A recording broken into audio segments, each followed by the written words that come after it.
Bonjour, bonjour à tous et bienvenue encore sur Life Management.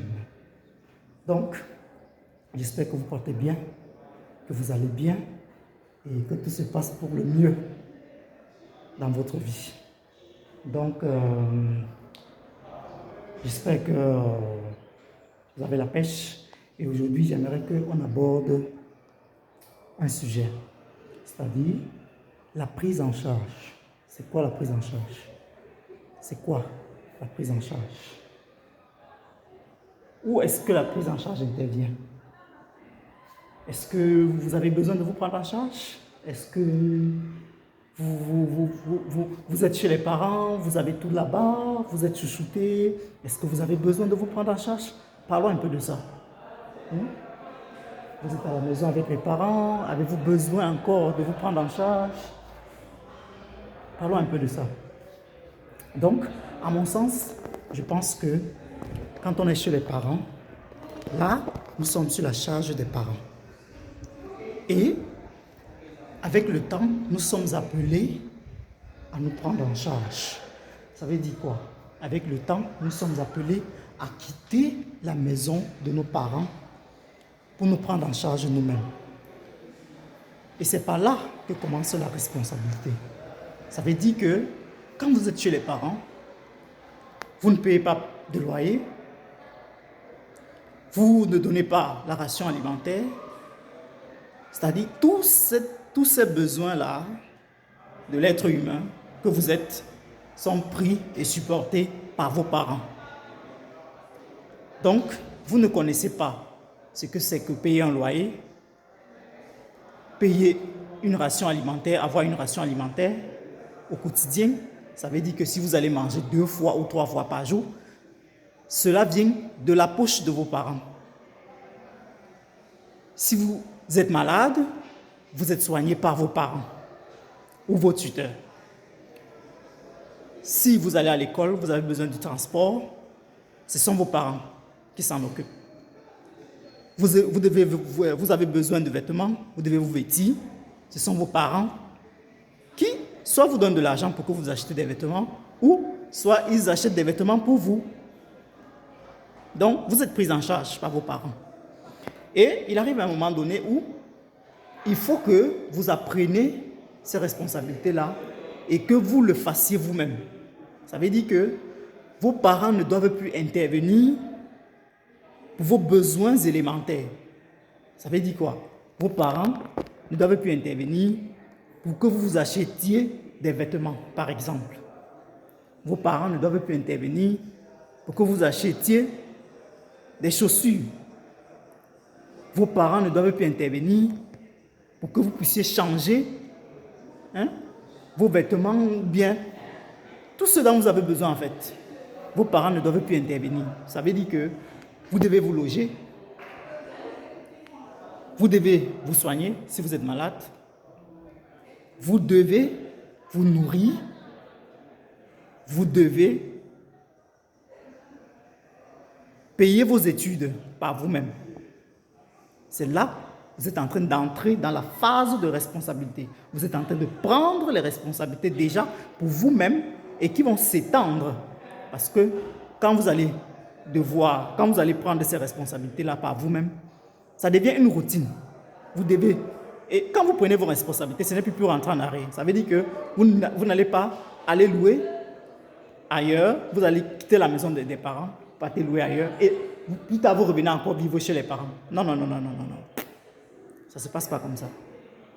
Donc, quand vous quittez la maison des parents, c'est continu. Vous ne revenez plus à la maison. Vous revenez à la maison, c'est pour regarder comment les parents y vont.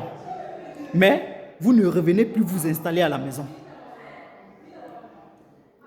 Vous êtes parti et c'est pour toujours. Vous allez commencer à prendre vos responsabilités en main. C'est-à-dire, vous allez vous loger, vous allez vous nourrir, vous allez vous vêtir, vous allez vous soigner par vous-même.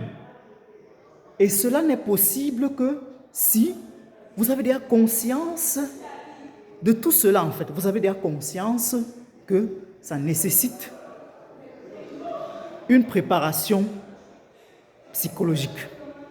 Et pour cela, vous avez besoin peut-être d'un boulot. Vous avez besoin d'un boulot qui soit de nature continue. Ça veut dire que vous allez devoir avoir de façon continue de l'argent pour financer tout cela en fait, pour supporter toute cette responsabilité-là. Vous avez besoin d'argent. Et pour cela, il vous faut travailler. Vous devez travailler. Puisque si vous ne travaillez pas, vous ne serez pas en mesure de payer le loyer à la fin du mois. Ça ne sera pas possible. Donc, vous devez travailler et continuellement. De façon continue. Donc, quand on prend des responsabilités, c'est pour toujours. Parce que quand vous allez prendre ces responsabilités de façon continue, elles vont augmenter avec le temps. Parce qu'avec le temps, vous allez devenir peut-être parent. Il faut que vous vous occupiez de l'enfant que vous avez mis au monde. Ça veut dire que si l'enfant est malade, vous devez soigner l'enfant. Si la maman est malade, elle est en incapacité, vous devez aussi intervenir et la soigner. Vous avez enceinté une femme, vous devez savoir que la femme, quand elle est enceinte, il y a un suivi. C'est-à-dire, elle doit faire les visites médicales et c'est à votre charge, vous allez payer les visites médicales. Donc, il faut prendre conscience de tout cela à temps pour bien s'organiser et ne plus poser des actes inutiles, des actes qui n'ont pas de sens en fait. Donc, vous devez être conscient de tout cela et agir en conséquence. Vous ne pouvez pas être jeune, vous êtes chez vos parents, vous recevez tout et vous pensez que ça va demeurer comme ça indéfiniment. Non, non, non, non, non, non. Non, non, non, non, non.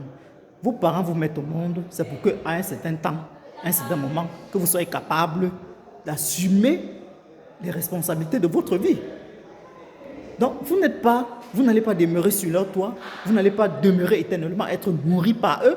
Non, non, non, non, non. Vous ne devez pas être une charge à l'infini pour eux, non. Parce qu'eux-mêmes, demain, ils vont devenir fragiles. Et à ce moment-là, ils auront besoin de votre soutien. Ça veut dire que vous devez être en mesure de prendre soin de vous et de revenir en arrière, savoir s'ils vont bien, s'ils sont malades, vous les soignez, s'ils ont besoin de quelque chose, que vous puissiez pourvoir à leurs besoins. Donc, vous voyez que si vous déjà, vous n'êtes pas capable de prendre soin de vous, c'est évident que vous ne pouvez pas prendre soin de vos parents. C'est évident que vous ne pouvez pas intervenir dans la souffrance de vos parents parce que vous-même, votre vie, c'est un chaos déjà. Vous n'arrivez pas déjà à vous supporter vous-même. C'est-à-dire vos besoins élémentaires, vous êtes incapable de subvenir à vos besoins élémentaires. Vous voyez un peu? Donc, c'est pas là. Et il faut prendre conscience de cela très tôt pour s'arranger à ce que tout cela ne soit plus une surprise pour vous, que ça soit une chronologie en fait. Une chronologie. Donc, si vous êtes chez vos parents, vous y êtes, vous étudiez par exemple, vous êtes étudiant chez vos parents, il faut savoir que vous allez devoir quitter la maison de vos parents à un moment donné pour aller embrasser vos propres responsabilités. Vous n'allez pas demeurer indéfini chez vos parents en tant qu'étudiant. Donc, et il y en a que ils sont chez les parents comme ça, ils sont là, ils ont fait les enfants eux-mêmes dehors. Non seulement ils ne pouvaient rien dans la maison, et les enfants même qu'ils ont fait, ils s'en foutent des enfants. Ils ne prennent pas soin des enfants. Ils abandonnent les enfants avec les mamans. Donc, vous voyez un peu tout cela en fait. Ça vient du fait que vous-même déjà, vous n'êtes pas conscient que vous devez prendre soin de vous-même d'abord pour ensuite être capable de prendre soin de l'autre. C'est là en fait, c'est là, c'est l'origine en fait, c'est par là que ça commence. Donc, je vous invite vraiment à ne pas être ce genre de personnes-là, parce que quand vous allez à l'école, c'est pour être des hommes responsables, être des filles responsables, des filles responsables et respectueuses, qui savent ce qu'elles veulent dans leur vie. Parce que vous n'êtes pas pareil avec celles qui n'ont pas fait d'études. Vous devez raisonner différemment. Pourquoi? C'est pourquoi vous partez à l'école. Vous devez être capable de subvenir à vos besoins. C'est-à-dire, vous êtes une fille, vous ne devez plus attendre que tous les besoins élémentaires de votre vie, c'est un homme qui doit intervenir pour les gérer, pour vous aider à les subvenir à ces besoins-là. Non, non, non, non, non. Mais où alors l'avantage que vous soyez à l'école? Où est l'avantage? Où est l'avantage? Donc, quand vous êtes une fille, vous allez à l'école, c'est pour parvenir demain vous-même à prendre soin de vous et ensuite être une aide pour votre futur mari, être une aide pour lui, pour qu'il sente que ma femme a été à l'école. Je suis content parce que ma femme a été à l'école. Ça veut dire qu'il y a des choses que, même si moi je ne suis pas capable de faire, que je suis en incapacité de faire, elle peut intervenir et régler la situation. C'est ça l'avantage. C'est ça l'avantage. Mais pour beaucoup là, ils ne comprennent pas en fait vraiment la raison pour laquelle ils sont allés à l'école. Parce que elles sont allées à l'école comme ça. Demain, elles se marient. C'est le mari qui fait tout. Elle n'intervient nulle part. Et même les enfants qu'elle a fait avec son homme, quand l'homme, c'est l'homme qui est encore obligé de payer les répétitions pour qu'on tienne les enfants à la maison. Mais il a une femme à la maison qui a fréquenté. Et de surcroît, peut-être elle ne travaille même pas. Elle est à la maison comme ça. Le gars fait tout.